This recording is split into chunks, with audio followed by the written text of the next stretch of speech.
IVM. You want to know how you can win 100% cashback on your credit card bill? Easy with Credit Power Play. This IPL season, pay your bills during the Power Play overs and you could win 100% cashback. The winner has their name and pick projected onto the stadium, which you can catch on your TV screens too. So what are you waiting for? Download Cred. Hi and welcome to Know Your Kanu. This is Amber from Yamana Ventures and welcome to another episode of Know Your Kanu, of course. And today I have someone very interesting with me. He's a close friend and I would say someone who I have built a really good relationship over the past couple of months.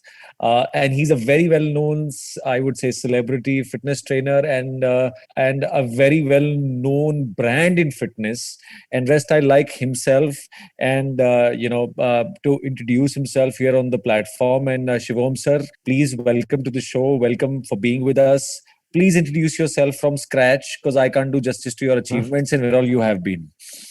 Thank you, Amber. Thank you for calling me on your show. Even though I am the person who is probably furthest away from knowing my Kanun, yet I might be able to share some insights with you. Hopefully, they'll be worthwhile. I've been in the fitness industry now for a little bit over 15 years. Right. And I started my journey. I mean, I was the national level swimmer. So I grew up pretty much my entire childhood, probably till the age of 16. I was swimming twice a day, competing every single weekend. Then in college, I was playing water polo. So I was always kind of a fit person. I thought I was fit. And then, of course, I moved to Australia to study animation, graphics and animation, and started working there in a gym part-time as a sales representative. Right. So, basically just getting people in through the door, cold calling them up, selling them the membership, showing them around the gym. And we Indians are really good at convincing people. So I managed to definitely close a lot of sales. And next step from there was, I heard Fitness First was going to come to India. And so I wanted to come to India and look after the entire club. So my manager spoke to me and she said, well, the sales part will train you further in that, but it's also good if you know the personal training side of it. So they actually paid for my personal training course. I did my personal training course in Australia, in Melbourne, and then I think the rest is history. I think that was my calling. After I had my first client, I was like, man, I've always been doing this anyways, Right. in the local gym in Khana with my brother and other friends. But now I'm actually getting paid and I'm recognized as a coach, as a trainer. So yeah, I didn't look back. I haven't looked back since then, and it's been a beautiful journey. Yes, sir. So, for all those listeners out there, he has a history of legacy clients. He's trained Amir Khan, he's trained Ranbir, he's training and a whole lot of celebrities. I can't even name them because I'm not myself aware of so many people he's trained. And he's Sir, also अभी तो acted. आप भी celebrity हो गए हो. Sir has also acted in a movie Kal Ho Na Ho. That's the only thing I remember when That's one thing common between us. and I have also done a short stint and will be doing. Like, I keep myself on that. But so my interaction with him started basically when we were working out collectively on some project somewhere, and sir came and started training, and then Hasleen told me, "Do you know who he is?" Hasleen being my wife, of course. She said, "You know who this is? Do you know?" I said, "No," and he looks like a foreigner working out. He's like, "No, this is a celebrity coach." I said, "Well, for a lawyer, that's a whole new game." So that's how I met him, and why we got him today on the show is very interesting. All jokes apart, it is to know about the fitness industry and the regulations in India. I have had received some amount of complaints in the past 1 month, a couple of months, where people have said due to deficiency of services, with gyms and this fitness industry, they've had some amount of injuries and loss of revenue as well. Now, sir, we'll directly come to the point, and I'll come to what is your take on regulation in the fitness industry? First, do you suggest there should be a regulation here in India? There should be some regulation. I mean, yes, there are. Firstly, it is not only for the trainer, but it is beneficial to the gym where the trainer is hired as Right. a trainer. For their reputation, for the gym's reputation, for the trainer to be coming from a well-reputed certified course to make sure that he's certified, he knows what he's doing, he knows what he's talking about. So more than the trainer, it is also beneficial to the business because no business would want to hire someone who basically has just experience but no certification or no actual knowledge about it. Just because somebody's been working out since they were kid doesn't mean that they're a good trainer. There is, Right. of course, a lot of experience that goes into it. You need Right. to basically do a course. You need to know. Even when we do a course, it's not like when we're talking to a client, we don't call out the names of the muscles. Right. Yes, Of course. that is a knowledge that you need to have in the back of your head, so that when you're doing further studies and you're trying to diagnose an issue or get your client into a better shape, then of course you use those terms which already exist in your head as knowledge. So it's a good thing that there are a lot of couple of really good institutes, training courses that get trainers. They teach them gym management. They teach them how to groom themselves, because that is also very important. I mean, I've worked overseas. I worked in Melbourne as a coach, and I've worked here as well. And yes, I mean, if you see the trainers in Australia, it's everyone looks very prim and proper.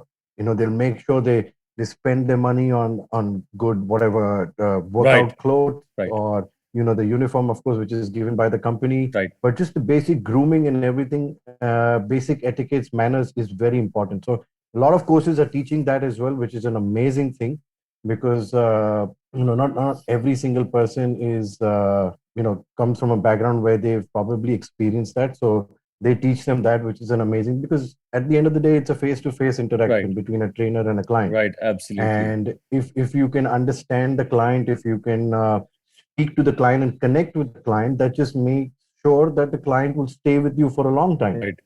Of course, at the same time, making sure that he gets the results as well. So there are a lot of certifications for that, which is of course being done. There's continuous different courses happening, and now because of the whole digital world, the entire world is open to us.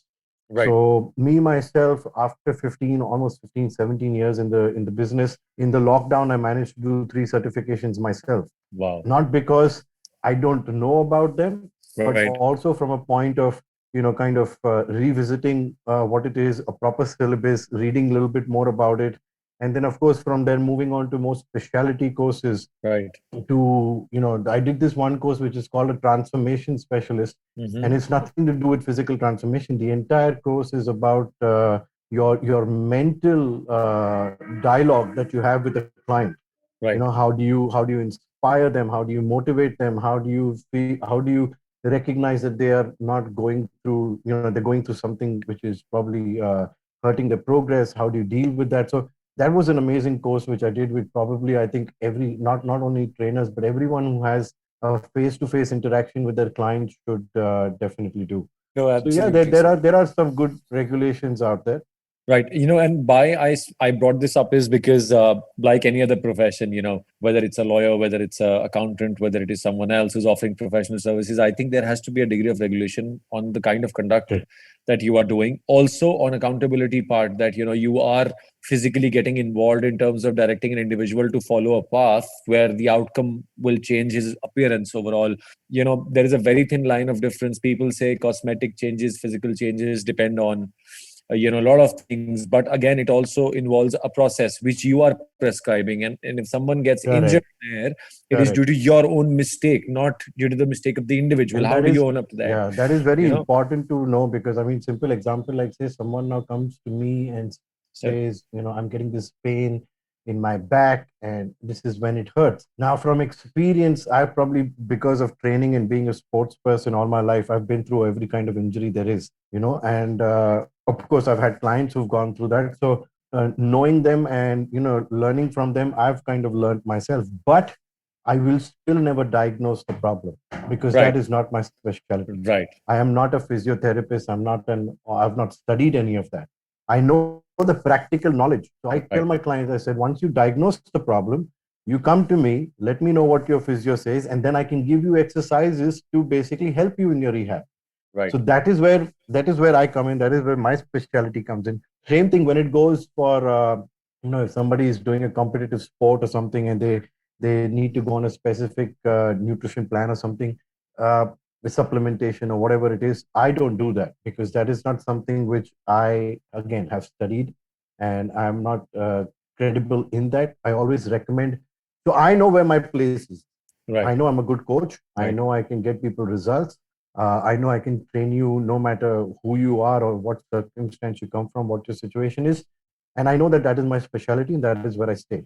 I never try to do everything related to fitness. It's always good to know what you're good at and then pass it on to people who specialize in those fields, which some coaches out there, some trainers out there might feel they know everything. And sometimes that works, sometimes that does not work in their favor, because at the end of the day, you're not just training a person, you are responsible for keeping them healthy, keeping them fit, Right. keeping them active. And Right. if by some decision of yours they either hurt themselves or they injure themselves or have some kind of a health issue, you are responsible. Absolutely. And And that is a very big thing, even though we don't have, I mean, nothing can be done about it in India. But overseas, yes, trainer insurance and CPR and all that stuff is very, very strict. And the yes. trainers are insured, the clubs are insured, because injuries are a part of sport. Right. So you're going to get injured some way or the other, as long as it's not been a trainer's negligence Right. and they've not got Correct. injured because of that. I mean, the club is always there, the insurance company is always there to basically look after the coach.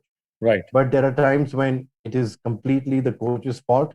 Then, of course, they are there to pull you up for that also, Yeah. which I think is kind of lacking over. It's lacking over here. And for all you guys out there, what you can do in India is you can approach the consumer disputes referral platform. What that does in turn, since we're talking about laws, I'm not going to name sections, but if you go into the consumer dispute referrals, or you go to the consumer dispute courts, you can actually access and look at different options related to service industry, and you can file for deficiency of service. What that does is the consumer court will then uphold your district authorities in place under which the gym has been registered. So it has happened in Delhi, it has happened in Mumbai once, that I remember, that a gym provided some equipment and the equipment was not in place, on account of which there was an injury, and the person did file for deficiency of service and negligence on part of the gym and the establishment, which led to a fine being imposed by local authorities. But all said and done, there is nothing as such in place in terms of a separate law, even for starting up of a gym, sir. Let's just take up that example. In India, you just have to go to, let's say, you go to a CA and just tell him that you want to incorporate a company, and you incorporate a small scale company, and there you have a gym. There is no special requirements. A small establishment you Yeah, get. you just need one or two. I think you need a Gumasta license or something working license, a commercial license to basically run the gym. But besides that, no, there's no such thing. And I feel, uh, it's somewhere it's okay in our situation in our country, because firstly, if you go to see, the population of our country is crazy. Correct. Secondly, every single person wants to be somebody. Right. People look up to their idols. They want to either be actors, they want to be doctors, they want to be today. There are kids who want to be trainers. Right. And if we were as strict as what Australia and all these places were, maybe these guys would not have a chance to kind of do what they love to do. So in a way, I feel it's an advantage, and people should take advantage of it in the right way. But I mean, at the end of the day, it's your business. Why would you ever want to get into something which you don't have complete knowledge of, and basically, have And an issue with it? and it's an unfair trade practice, in fact, to have such kind of a business running as well, which does not suit. So why I again highlighted that point. So there is a Supreme Court judgment, and I'll read that out to you all out there, that how it affects, and some of the definitions in India, where people tried to explain that why they, because most of the gym owners, when something like this happens in India, say that we are not liable. I mean, I'm sure you would know such people around you yourself as well, who would say, well, we are not liable for this, you got injured because you were not careful with the weights. I mean, So we do make we even as a freelancer right now, and yeah, even when yeah, we had gyms, yeah, everyone on the 21-day challenge as well, everyone yeah, signs a waiver, yeah, signs a because waiver. because Correct. of course that is done to make sure that the business is Right. safeguarded. Right. It could be negligence of the client as well Right. sometimes. Right. So the waiver is of course signed by every single person, but like I said, that's not an excuse for a business or a gym to take things like No, and I do understand from a virtual standpoint of view, right? If you're training someone virtually, you cannot be held accountable if that person is not able to perform that activity Mm. in an environment. And I like to highlight a case to that effect where a personal training session via a web call was happening overseas between the client and the trainer. And apparently the client had a L5, L6 injury owing to the weights being used. Though and when they went into arbitration because the dispute happened in such a way that the client was overseas, so he approached the arbitration panel, and because they had agreement to that effect as a client and a trainer, that if dispute occurs, it needs to be settled in that way, which being a rare case. He literally took the trainer to dogs by the way, saying that you were not physically present. Your video does not, the video does not make a difference. You should have told me this is bound to happen, and blah blah blah, which all in entirety led to him having a back injury, and the court upheld surprisingly that Wow. it was the fault of the trainer, and he should not have provided services via webcam if the individual could not take care of himself. So stuff like this, I mean, I'm not saying this is correct or this is wrong, but Mm-hmm. accountability in terms of pulling up somebody. So how the trainer got accountable? Because he did not have the right certification, Well, there you go. So and that's that how is they got one stuck. thing. Yeah, and but that is one thing which, I mean, see, today we know that no matter what business it is, people always want to go for shortcuts. Yes, That is just a given thing. This is absolutely, all around the world. This is not just only absolutely in our country; it's everywhere. But it is up to now. If you are going to say hire a lawyer, right, you are of course going to ask the lawyer what his experience has been, what has he worked. You're going right, to either it's going to be a word of mouth reference, right, which is of course the best kind of reference. right. Otherwise, if you are searching for someone, if you go to a doctor, and the same thing, if you're looking for a doctor, you will always look for their credentials. So I think a client, before engaging in any kind of personal training service or training service with anyone, coach, anyone around the world, Right. should at least make sure that this is somebody who their friends or somebody have trained with, have had good experience. And if not, if they're just browsing and they feel that this Right. one looks good and Right. he might or she might be able to help me, at least ask them for their credentials, their certifications. Just make sure it is up to date, because of course there are certain certifications which have an expiry date, because it is a continuous process of learning. So a lot of people do it once and then never ever do it again in their life. But people, coaches, every single entrepreneur or every single business person needs to keep educating and evolving themselves when it comes to the business. So that is very important.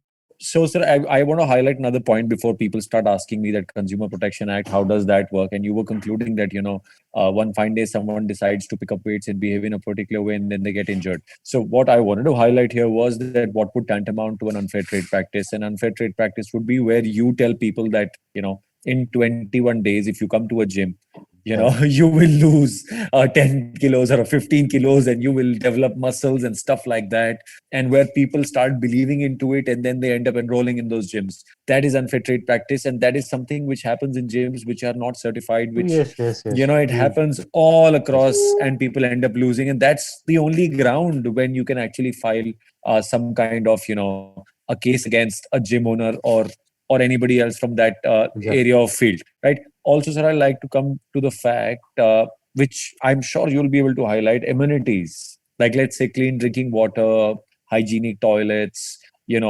showers, saunas, etc. Some gyms or maybe fitness centers, I would say, not gyms, do provide these facilities, and people get injured in them as well while using them Hmm. due to maybe not the upkeep or the maintenance of that particular premises. Now, something like this, when that happens, even then gyms are held accountable and they are liable. But in India, I mean, I've seen clients complain but never have a recourse. Again, it's the gym's responsibility to maintain those facilities and premises, as they fall under the shops Correct, and correct. establishments and local acts as well. But that does not happen. But how do you attribute your that experience? Because I have also used gyms overseas for, Hmm. let's say, fun's sake, but I have seen the You'd be kind of, you'd be very surprised if you ever came to the gym which I started in India first. yep, I'll explain the gym to you. You can picture it in yes, your mind. for sure, So this gym was basically, it was literally a garage gym. Right. It was a space which my childhood friend from my school, basically, he's the landlord, Right. and he had a space in his garage where he used to fix cars. Right. And he had actually made that for his office, but didn't use it. And I took it over, and I made that into a gym. Of course, I put up all the basic equipment, rubber flooring, all of that. Outside the gym, like if you go, it was like, what the hell, where have I come? This is like some part of Bombay, which, India is known for cows walking around on the street and, beggars, and everybody was there. But so I know what you're talking about. Of course, I've trained in the best gyms around the Right. world. Right.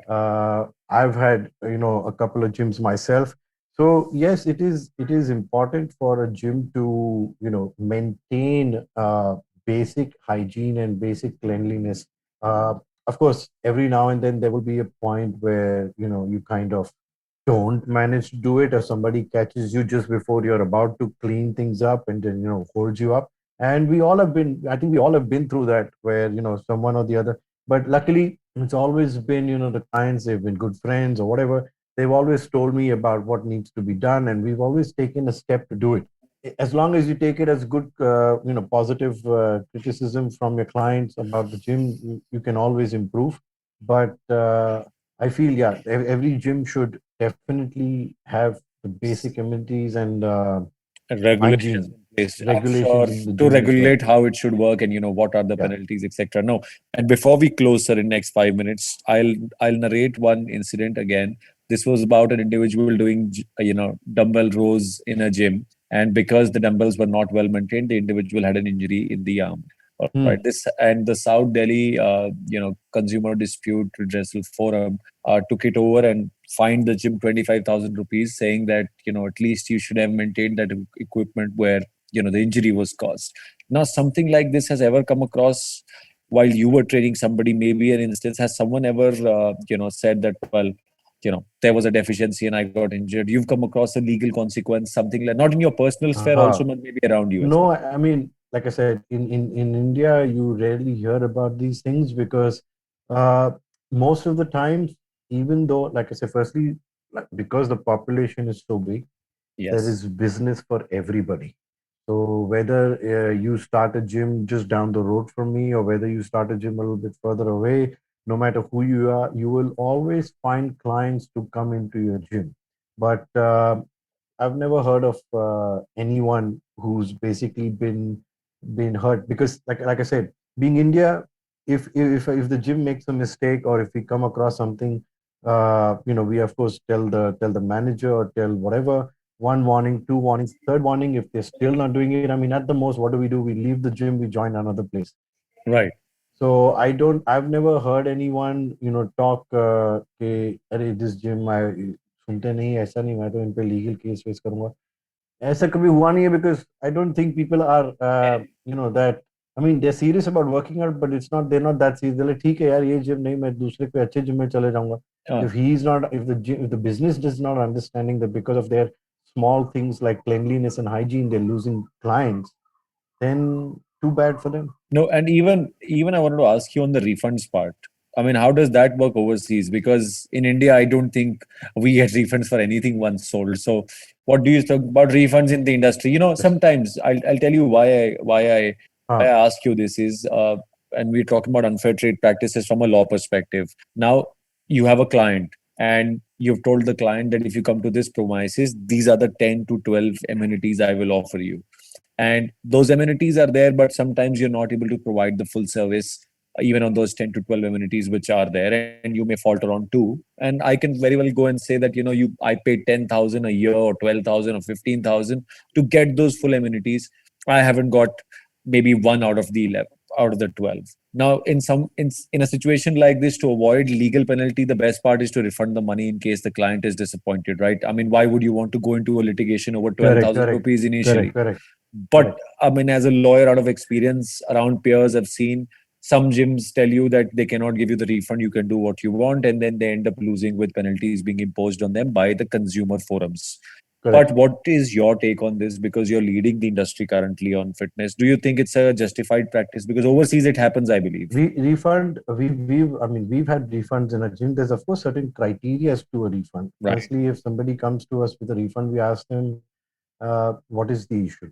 Right. If the issue is something that can be solved, Right. great. If it's an issue that cannot be solved, say for example, the person joined for a year, a month later, suddenly they have to move down. Right. Now, that is a situation which is not under any of our control, and Right. nobody can do anything about it. Right. So in those kind of situations, we have refunded people their money. Right. So as long as there is a genuine reason behind it, which is justifiable, we give refunds, like even on the challenge and everything, like because we know what kind of situation we are in today. Right. Because of COVID, it's Right. very you never know who ends up with COVID or that kind of stuff. So there have been people in the challenges who started the challenge and within 2 or 3 days they've basically tested positive. Right. Now, of course, if they tested positive, they cannot exercise for at least 2 to 3 weeks. Right. Of course. So, yes. of course, we ask them for their test results and everything. And because it's a private Instagram group, so we remove them from the group. Right. But we also tell them, okay, fine, you can join the next challenge. We'll add you. Just remind us. Right. So they give us a choice. They say, yeah, sir, either you can refund the money or you can add me to the next challenge. Right. So they are happy customers who don't want to leave you, but Right. because of the situation, they cannot get your service. Right. So we say, okay, fine. Of course, because we are doing continuous challenges, we're like, we'll put you on the next challenge. That's not a problem, and they're absolutely happy with it. There have been times where we've had to refund people money because yes, there is a lot of matter that Right. we write on Right. the creatives Right. and everything, and people we know, not even I don't even myself, but a lot of us don't go through The content. what is Yes. written. Yes. So they sign up and then they realize, oh shit, yeah, this is not really what I wanted. And they tell us on the first day itself. So I believe in karma. I don't want to keep someone's money. I mean, come on, what is it going Right. to do? Right. So of course we're like, okay, fine. I'm sorry that this was but we of Right. course tell them that Of course. we've mentioned this. You should have read it. Not a problem. Okay, but we'll still refund the money. Perfect. So we've done that. Why I asked you this question lastly, again, before closing, was I've come across a situation where there was a leading gym branch in somewhere in Pune back in early 2000s, and that stopped an individual from entering the gym premises when they questioned on facilities. That why these facilities are not there, and there was no point of amicable settlement because the gym authorities were irritated with the individual questioning them on this. And they said, well, you can't use the premises. And he said, well, fair enough, then give me my refund. And they said, we will not give you the refund. The money is paid for. And he approached the courts, went to the consumer dispute section, and of course, filed an FIR for wrongful restraint and stopping the individual from, moving around in his privacy. And on the outcome, what happened was the gym ended up paying the money. So from then, I believe it happened that the refund policies were relooked at. And, overseas there are defined refund policies. That's what I was comparing. The regulation part is so such that it's regulated and when you're going to be refunded. Correct. You just can't refund from anyone. Overseas, firstly, everyone is in a habit of reading the entire thing, right? As you said, exactly what they're paying for, what service they're getting into. Secondly, everyone, overseas is they follow the rule to the T. For an example, I'll tell you, I was before I came back, shifted to India. Right. I was actually going to start a gym in Melbourne, and one of my clients, he was going to be investing with me. Right. And we even found a place which belonged to a client of mine, so we were getting a really good deal. Right. But before we can start a business, we had to approach the city council. The city council gives you a checklist. Right. Tells you if you can mark a tick mark on all these boxes, then we can give you the permission and license to open a gym. And few things of that, basically what that was, how many people are going to be in your gym at one particular hour? Wow. Do you have enough car spots or parking spaces around the gym? Wow. If you have, please mention how many are free, how many are paid, blah, blah, blah, blah, blah, blah. Entire thing. Does your gym have a fire exit? Does your gym have this? All those, pantry and everything, like a suitable ceiling height or anything, how far away from the curb. So the council over there is responsible for, and of course, we couldn't, and by that time when we filed and everything as well, I moved to India. So we didn't really start over there, but that actually got me to experience, wow, But if you go to see if there are certain rules which everybody follows, not only the ones who have to follow the rules, Right. but also the ones who are making the rules, Right. life becomes very simple.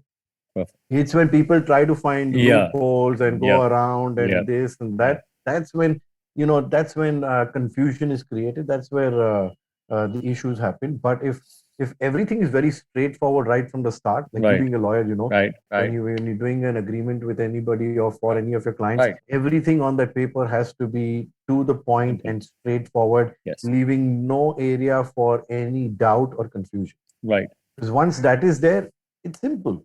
Then you're not Absolutely. lied to the person. You said it exactly as it is.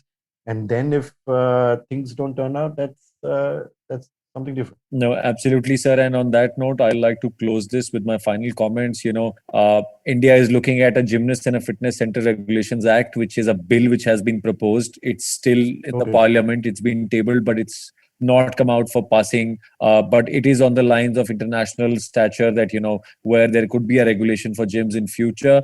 And for all those people who are aggrieved out there, where to seek the remedy, an aggrieved person can, approach District Correct. Consumer Redressal But Commission I if they. think Sir, one sir, one more thing. I think sir, because of the situation that we are in, this situation has in a way prompted. forced every single gym owner Right. to maintain hygiene, to maintain decorum, to Of maintain course. only a certain number of people and follow rules. And everyone has done that because gyms didn't want to be shut. So there was a joint meeting where, a lot of gym owners Right. went and met, the person in charge Right. and discussed that. Okay. And the person said, as long as your gym follows all these rules, we are okay to open it and people can come and train.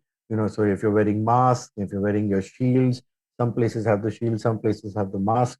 Only so many people allowed in one time. So in a way, this is something that we were never used to, but in a way, it's got us used to now maintaining those standards. So it's worked out. It's worked out.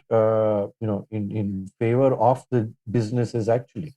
No, absolutely, sir. And that is what I said. This bill comes into picture. We'll have more streamlined kind of regulations to assert how the gym should work, and you will have ease of doing business with your counterparts as well, because there could be a loss of huge amount of business because they don't meet the criteria of teaming up with you and delivering what is required.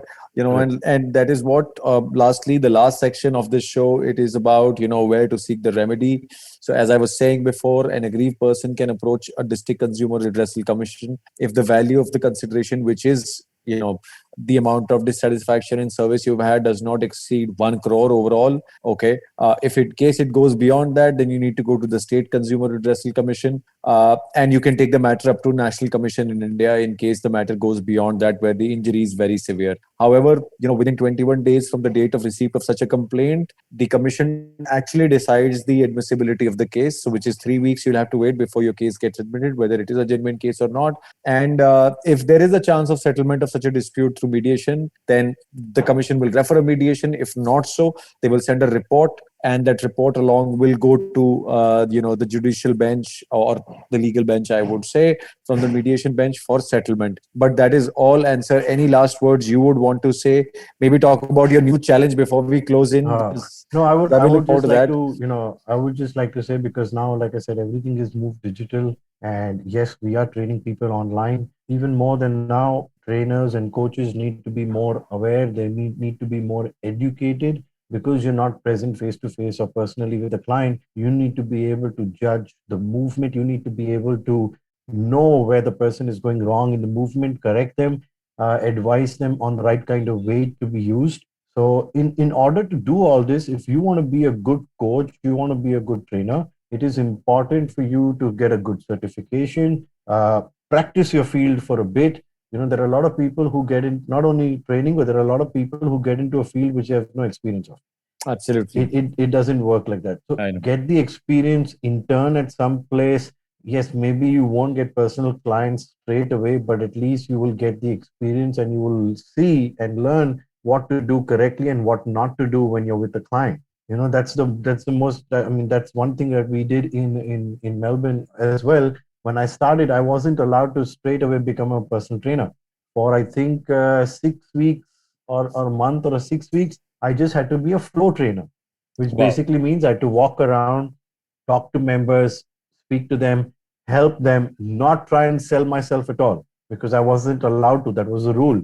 And they're strict. So if you do that, they of course throw you out. But after 6 weeks, when you're allowed to, that's when you can actually go up to people. And that's an amazing thing. They actually teach you as well how to sell, sell a membership, sell a training plan, which is also very important for people to know.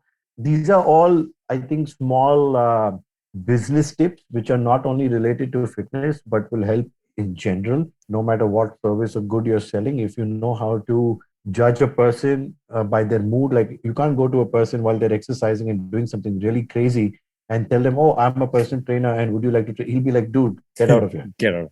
So Exactly. you need to wait for the right time, judge the person correctly. So that is all comes with experience. So observation, experience, and yeah, I mean, people like there are a lot of people like me there who are there to, I've done trainer workshops all over the country. Vrinda and me have gone and we've trained a lot of people in Hyderabad, Bangalore, Delhi, Calcutta, Manipur, Ahmedabad, all these places, and there are people like us who are genuinely interested in spreading the knowledge. Right. I am not interested in keeping the knowledge only with me. It's not my personal knowledge. It's not a secret. It exists out there in the world. So I'm there to share it. Of course, if people are there to learn and are ready to learn, then people like us are always there. Absolutely, sir. And then you have us, the lawyers, who are always your Yes. if something goes off. I think every businessman, every entrepreneur should have a lawyer. I mean, because interacting with you over the last couple of months, I have got to learn so much and understood so much about law, about how to move around things, how to, it helps you a little bit in your general life. Absolutely, sir. Maybe if you're very gullible, like how I was, you can be made a fool of. People can bully you and all of that. But that is why it's like I today feel very safe in a way where I know that you're there. Right. If someone tries to bully me or say something which is not right, I know that you're there. Before we hired you, I'm telling you, before we hired you, we were going through a situation where we were so confused. Right. Hey, what is going on? What is the next step to take? Right. Because we didn't have the right information. Right. But then, of course, when we met with you, so today, I never thought that I would hire legal help, and but it's amazing. No, sir. And it's even better if you're good friends with the lawyer. So with if lawyer. you've done enough. No, we have to post that. That has to come up on the show when we'll have. Where is that video? We all have been asking. That video has to come up. It's lost somewhere in translation. It's a masterpiece. It has to come out now. It has to come. I think everybody on the show will come to know when we put that out for sure. Oh, that'll be a crazy video. And Harsh will be famous. Yes, we're going to do one more session with you and another friend of ours, Harsh, who's a big chef. Yes. And then we shall talk about, regulation, rules, and some fun stuff that we're talking here. And thank you so much, sir. Thanks a lot for being here. Thank you, Ambar. And guys, please check out his new challenge, sir. Please, can you give us 2 lines for your challenge so that we can have as well? It's a 21-day challenge. And like Ambar said, we are not in the business to give you false hope and tell you that if you do my 21-day challenge, you're going to become, you're going to have a 6-pack and all of that. No, I tell people 21-day challenge. The whole reason we started it was to get people in the habit of working out, because it is a belief that anything that you do continuously for 21 days ends up becoming a habit. So you practice training every single day for 21 days, it becomes a habit, and then it's basically as just a smooth road where you don't have to make an effort. So that is what the 21-day challenge is about. The workouts are of course amazing. So I mean, you do get fitter, you do get stronger, and as a byproduct, if you're exercising consistently and eating healthy, you will lose weight and see the change that you want to see. So the next challenge starts on 17th of May. Registrations are open. You can go to my Instagram page, Shivom Official. The link is there in the bio, or you can go to the website, which is shivohamofficial.com. Perfect, sir. And with that, please be safe. Do Thank follow you. the You too. workouts. We've been following out, and hope to see you soon again, Yes. sir, with a couple of more friends on there. All right. Absolutely. Thank you so much, sir. Thanks Sure. a lot. Take care.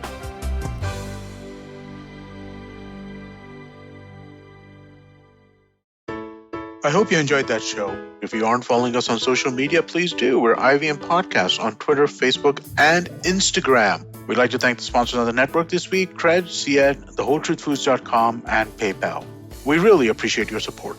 So this week on Cyrus Says, Cyrus had some interesting guests. Kayos Irani was on to talk about his new Netflix film, and Mayur Tekchandani has made a new coffee table book about the city of Mumbai, which he came to discuss on the show.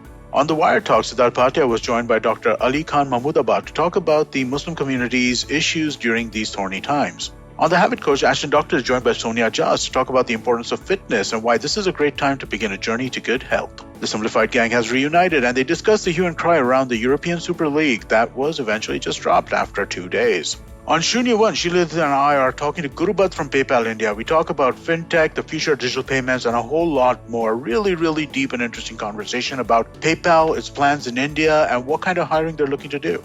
On The Millennial Athlete, Tanvi and Shlok were joined by sport and performance psychologist Dr. Shri Advani to talk about mental health for young sports stars.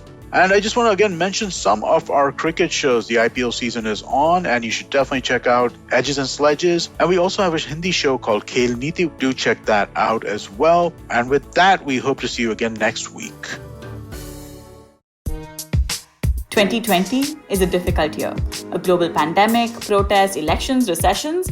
You get the picture. What we need is a space where we can have nuanced discussions about global affairs and foreign policy. That's where I come in.